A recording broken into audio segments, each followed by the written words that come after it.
Today we have for you the 2023 Peugeot 3008. Now this one here does come to you with 13,000 miles on the clock. It's a 5-seater for you, and as well as that, this does also come to you with hands-free cooling, voice assistant, cruise control, Android Auto, Apple CarPlay, satellite navigation, as well as a reversing camera.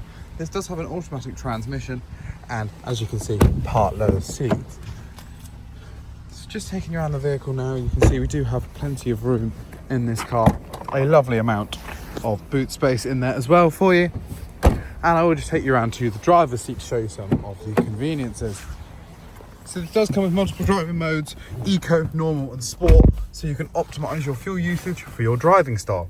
So as you can see, in here we do have our radio, digital audio broadcasting and Bluetooth, climate control, satellite navigation, different vehicle settings and functions such as traction control, automatic stop start, Android Auto and Apple CarPlay in there as well for you.